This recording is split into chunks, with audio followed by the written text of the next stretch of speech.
حضراتكم لو بصينا على المناظر دي معركة قادش في ايه، مصورة على نقش جداري، تصوير جداري من الخارج في صالة الأعمدة الكبرى في البوابة الايه،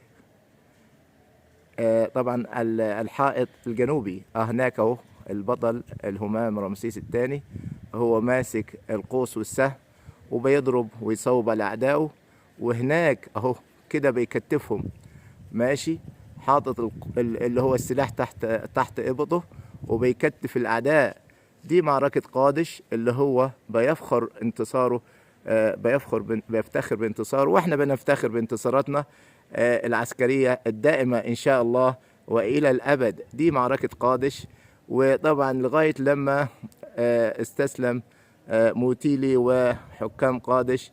وعندنا خاتوسيل أخو موتيلي في العام 21 من حكم الملك رمسيس الثاني التجأ إلى مصر وطلب منها خاتوسيل ده أخو الملك موتيلي. الملك موتيلي اللي هو كان معاه المعركة اللي هي بتاعت قادش مع رمسيس الثاني اللي هو اسمه موتيلي، لكن خاتوسيل اللي هو أخوه طبعا قال يعني يا ملك رمسيس احنا عاوزين نبقى أصدقاء وما يبقاش في حروب تانية، وتعتبر هي دي يعتبر من أول المعاهدات العسكرية اللي هي ما بين دولتين، معاهدة السلام طبعا ما بين خاتوسيل الحاكم الخيتي والحاكم المصري الملك الزعيم البطل رمسيس الثاني. ولدرجة انه خاتوسيل جاب بنته وزوجها لرمسيس الثاني هنا في مصر، وجاب موكب كبير واستقبله رمسيس الثاني هنا في مصر واتجوز بنت خاتوسيل. على فكرة احنا بالنسبة كمصريين في العصور الفرعونية كنا نتجوز بنات اللي هو اي دولة، يعني الملك يروح اي دولة كده وهو عايز يتجوز بناتها، لكن هل ابن ملك من الملوك يقدر يتجوز بنت ملكة مصرية مثلا؟ لا، استحالة.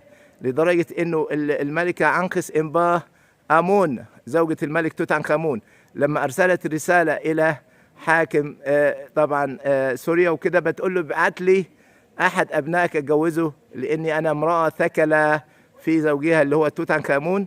طبعا لما ارى الرسالة حورم حب وقضى على طبعا المبعوث، وطبعا قال لها يا ست انت، يعني اقصد الملكة عنقس امباه امون، ازاي احنا عندنا الملك اي ده كان كبير كهنة هو هيتجوزك، وده كان جواز زواج سياسي، ويعني ايه، لا احنا ما نسمحش كملكة عندنا تتزوج احدى ابناء الملوك الدول سواء معادية لينا او صديقة، لا، لكن احنا نتزوج. يعني هنا خاتوسيل اللي هو اخو موتيلي اللي هو في معركة قادش، بعد معركة قادش ما خلصت ب21 سنة جاب بنته عشان يطلب السلام من مصر، لانه مصر قوية كقوة عسكرية، الخوف والرعب من مصر يبقى هم طالبين السلام.